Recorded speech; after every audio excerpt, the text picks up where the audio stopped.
Je ne suis pas ton bonbon. Ton maman, ton bonbon. Who else? Feel up on the beat. And Blanche on the youth. Oh Lord have mercy. Mouth the dry like okra. My phone the pass like cobalt. Nous parlerons aujourd'hui de la monnaie, nous parlerons aujourd'hui du franc CFA, nous parlerons aujourd'hui de la France. Je vous dis bonjour encore et pour commencer, je tiens à faire un petit rappel à tous les mauvais élèves du Cameroun qui continuent de s'illustrer par leur politique réactionnaire au lieu d'agir et de proposer un projet de société. Mais cette semaine surtout, j'ai décidé de décerner la palme d'or à ceux qui ont fait la honte de mon pays en s'illustrant par le fait qu'ils ont passé les 6 derniers jours à distribuer des messages de très mauvais goût sur des personnes qui seraient décédées alors qu'en réalité elles sont en vie. Puisque vous avez manifestement assez de temps libre pour faire ce genre de choses, je vais vous aider à occuper vos journées en vous présentant un thème qui est utile pour tous les Africains et une question assez complexe à laquelle nous devons tous nous consacrer pour se relever et atteindre au développement. Donc nous allons parler de franc CFA. C'est un sujet assez intéressant et difficile en même temps. Accrochez-vous très bien, c'est passionnant, vous allez voir. Donc, je vais dire de prime abord qu'il est probable que certaines personnes d'entre vous qui ont une sensibilité quelconque avec la France ou alors certaines personnes qui vivent en France soient un peu heurtées par la vidéo. Il est possible de détester la France après avoir regardé cette vidéo. Ce n'est absolument pas le but, je ne déteste pas la France, au contraire, c'est un très beau pays, c'est le pays le plus visité au monde par les touristes étrangers. Donc il ne s'agit pas de ça, il ne s'agit pas du peuple français, il s'agit juste d'un système mis en place pour mettre l'Afrique en péril et c'est celui que nous allons combattre ici. Donc, le premier point, je dois commencer par dire que nous ne sommes pas indépendants. Le Camerounais qui s'est mis dans la tête que son pays a accédé aux indépendances le 1er janvier 1960 ressemble à quelqu'un qui se jette du 58e étage d'un immeuble et qui espère survivre. Nous ne sommes pas du tout indépendants parce que, entre autres, un État indépendant, c'est un État qui a la souveraineté sur sa monnaie. Or, nous, notre monnaie ne nous appartient pas. Le franc CFA est contrôlé par la France à 100%. Donc, et pour comprendre là où je veux en venir, on va jeter un œil sur l'histoire. Le franc CFA a été créé le 26 décembre 1945 par le général de Gaulle, comme un cadeau de Noël carrément, un vrai cadeau empoisonné, et il s'appelait le franc des colonies françaises d'Afrique. En 1958, lorsque les indépendances approchaient, bon, le Ghana a eu son indépendance en 1957, mais ne fait pas partie de la zone franc. Lorsque les indépendances approchaient, le nom de l'acronyme, la définition de l'acronyme a changé. L'acronyme CFA signifiait déjà Franc des communautés françaises d'Afrique. Mais on peut se demander pourquoi en 1960, le Cameroun accède à l'indépendance, mais continue de rester dans la zone et continue d'utiliser la monnaie qu'il a subie lorsqu'il était encore une colonie. La réponse, c'est que la France a tout fait pour maintenir sa mainmise, pour que ça lui profite et que ça continue de maintenir les Africains en apnée dans l'eau sans qu'ils ne respirent. Mais lorsque vous faites la recherche sur Wikipédia, on vous dit certains pays ont choisi de demeurer dans cette zone après les indépendances. Évidemment, ce n'est pas vrai du tout, je ne veux pas développer ça plus longtemps. Les dirigeants soit ont été corrompus, soit on leur a bourré le cerveau en essayant de leur convaincre que ça leur apportait un quelconque avantage que ce soit. Non.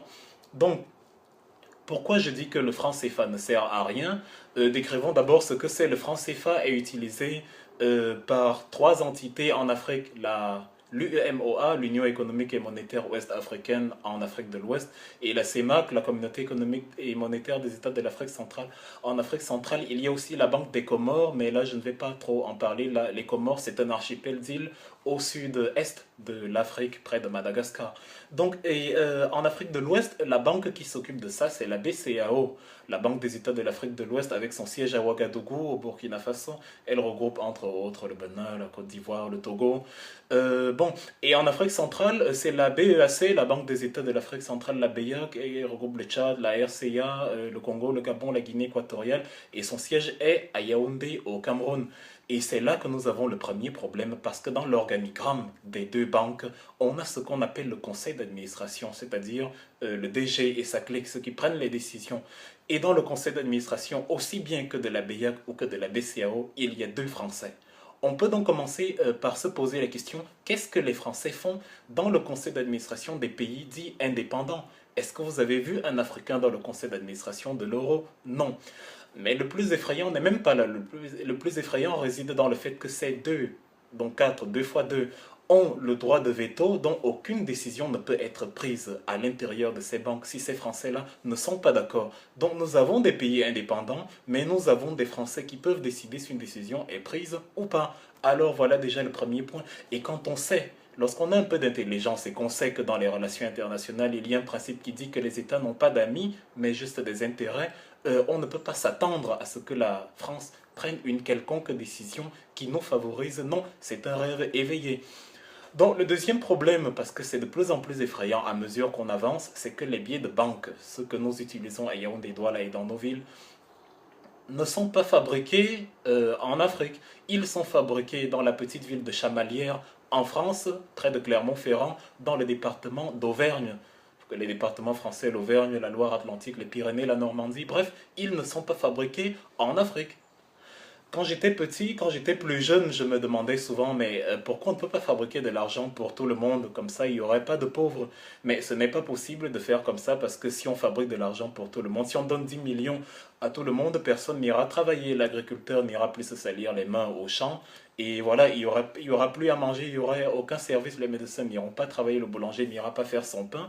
Donc tout le monde aura l'argent, mais il n'y aura rien à acheter. C'est ce qu'on appelle l'inflation. Donc les gens vont mourir de faim. Ils ont l'argent, mais il n'y a rien à acheter. Il faut donc que les banques fabriquent l'argent en fonction des biens présents pour qu'il y ait un équilibre. Mais puisque c'est la France qui fabrique notre argent, nous ne pouvons pas décider de cet équilibre-là. C'est elle qui s'en charge. Voilà l'un des éléments inexplicables dans cette histoire au sein des pays qu'on a proclamés indépendants ou qu'on veut nous faire croire qu'ils sont indépendants. Et un problème supplémentaire, c'est que le franc CFA n'est pas interchangeable. Qu'est-ce que ça veut dire?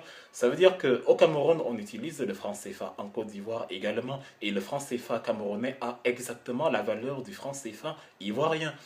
Mais il n'est pas possible pour moi d'aller dans une ville ivoirienne, Bouaké, Yamoussoukro, San Pedro, Treichville ou Abidjan, et d'utiliser mes billets. Non, il faut d'abord les convertir en euros et obtenir le billet de franc CFA version ivoirienne, dont la France a bloqué le marché, empêche les pays d'Afrique centrale et de l'Ouest de créer un marché intérieur et de se développer à cause de ce marché intérieur-là et de ces échanges forts. C'est une déclaration de guerre contre le panafricanisme.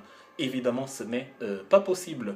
Donc voilà, on utilise la même monnaie, mais c'est plus sur le terme, c'est plus une juxtaposition. Ce n'est pas vraiment une zone commune. On utilise la même monnaie, mais on ne peut pas changer nos biens. Mais ce n'est toujours pas le plus effrayant. Le plus effrayant, vraiment, dans l'histoire du franc CFA, c'est que chaque pays africain se doit de verser la moitié de ses recettes auprès du trésor public français. Ça veut dire que si le Cameroun, à la fin de l'année, avec tout ce qu'il a vendu, produits et vendus, cacao, café, banane et tout ça, si le Cameroun a gagné à la fin de l'année 2014 1 milliard de francs, nous sommes obligés de verser 500 millions de ces francs auprès du trésor public français. Ils ne nous appartiennent plus, la France les garde. Ça veut dire que l'argent que nous utilisons pour nous débrouiller à fabriquer, à construire et les routes et les hôpitaux et les écoles, il n'est que la moitié de l'argent que nous avons, de l'argent de nos recettes. C'est comme si j'étais fonctionnaire et que je gagnais 100 000 francs par mois et on me demande de donner 50 000 francs à quelqu'un sans qu'il n'ait travaillé pour ça. Donc, lorsqu'on vous raconte des folies du genre la France a fait un don de 5 milliards au Cameroun pour telle ou telle chose, c'est faux. C'est la France qui nous doit de l'argent. Depuis 40 ans, c'est comme ça. Et déjà en 1945, c'était la totalité dont les 100% conversés auprès du Trésor français. En 1973, ils ont descendu à 65%. Et depuis 2005, c'est 50% que nous versons là-bas, mais ce n'est jamais la totalité. Aucun pays africain ne reçoit la totalité de son argent. Aussi incroyable que cela puisse paraître, c'est exactement ce qui se passe. Mais pourquoi c'est comme ça? Parce que c'est le prix à payer pour être arrimé à l'euro. Vous avez remarqué qu'un franc CFA égale à 1 euro égale à 655 francs CFA. En général, les monnaies changent, il y a des fluctuations, vous entendez les dévaluations du dollar, dévaluation de l'euro, le yen chute à 1,20 € et des trucs comme ça. Mais avec le franc CFA, ce n'est pas possible, on est toujours 1 euro égal à 655,957 francs CFA, quoi qu'il arrive. Donc si l'économie européenne descend, la communauté financière d'Afrique descend également. Si l'économie monte, nous subissons l'économie européenne sans y participer. Donc c'est ça. Et même lorsqu'il s'agit de d'évaluer, ils ne nous demandent pas notre avis. C'est ce qui s'est passé en 1994. C'est-à-dire qu'on a pris le téléphone et on a appelé les chefs d'État africains pour leur dire: nous avons dévalué votre argent, acceptez ça comme ça. Donc des États souverains qui ont acquis leur indépendance, c'était en 94, j'avais 3 ans, donc bien après les indépendances. On leur passe un coup de fil et on leur dit: nous avons dévalué votre argent, point final. Donc c'est ça. Et pour contrer ces trucs-là, la France vous dit l'avantage que vous avez d'être arrimé au franc CFA, c'est que votre monnaie est crédible. Ça veut dire si vous avez un problème, vous pouvez demander à une banque, elle va vous faire confiance parce que vous êtes arrimé, vous êtes collé à une devise universelle qu'on appelle l'euro. Et en plus, ça vous donne une monnaie forte. Et ils ont raison, le franc CFA est l'une des monnaies les plus fortes au monde. Mais lorsqu'on se penche par exemple sur les exemples d'un professeur économiste ivoirien, Nicolas Agboou, et qu'on jette un coup d'œil aux pays qui ont des monnaies très faibles, on se rend compte qu'avoir une monnaie forte n'est pas un gage de développement. Au Vietnam, on a une monnaie qu'on appelle le dong. Mais allez à Hanoï au Vietnam et dites-moi si la capitale du Cameroun, Yaoundé, est plus présentable que Hanoï, la capitale du Vietnam. Et c'est le riz vietnamien que nous consommons encore au Cameroun. En Inde également, la roupie indienne, 1 euro égale à 75 000 roupies, c'est-à-dire le franc CFA est bien plus fort que la monnaie indienne. Mais maintenant, c'est l'Inde avec le Brésil, la Russie, la Chine qui sont en train de devenir les pays qui vont dominer le monde dans les décennies à venir. Allez dans les villes indiennes prospères, Mumbai, New Delhi, et dites-moi si Yaoundé est mieux que Mumbai. Donc, on a aussi ça en Corée du Sud avec une monnaie très faible, mais c'est la Corée du Sud qui a organisé la Coupe du Monde 2002. Et vous avez vu le formidable stade de le Seoul World Cup Stadium à Séoul, la capitale, où le match d'ouverture entre le Sénégal et la France s'est joué. En Iran, c'est la même chose. La monnaie qu'ils utilisent, le rial, 1 rial égale à 1 euro égale à 33 000 rials. Mais c'est l'Iran qui fait trembler tout l'Occident avec son programme d'enrichissement d'uranium. Donc, ce n'est pas un gage de développement, avoir une monnaie forte. Alors la France nous dit encore, mais si vous dites comme ça, regardez, le Mali a quitté la zone en 1962, mais ils sont revenus en 1984 parce que, voilà, ça n'a pas donné, ils étaient dans de grosses difficultés. Madagascar aussi a quitté depuis 1973 et Madagascar ne se porte pas mieux. C'est vrai, mais on peut regarder la question sous un autre angle et demander à la France, mais est-ce que les pays qui sont dans la zone franc CFA ont décollé ? Regardez le Cameroun, la Centrafrique, regardez les autres pays, ils ne décollent toujours pas. Regardez le Mali, le Togo. Le Mali a un taux d'analphabétisme très élevé. Dans ces pays-là, l'infrastructure manque. Et pourtant, on a plutôt l'impression que c'est plutôt les pays anglophones qui n'ont pas utilisé, qui ne sont arrimés à rien, qui contrôlent même leur monnaie, qui sont prospères. Le Kenya, le Nigeria, le Ghana. Voilà, donc ce sont des arguments qui ne tiennent absolument pas. Mais pour ceux qui sont durs d'oreille, parce que l'être humain est un animal assez fascinant, pour comprendre, pour ceux qui ne sont pas encore convaincus, il faut savoir que c'est le système que l'Allemagne utilisait contre la France jusqu'en 1945, parce que la Deuxième Guerre mondiale éclate en 1939. En 1940, l'Allemagne a envahi la France et met sur pied ce système-là, ce système d'exploitation qui appauvrit la France au détriment de l'Allemagne.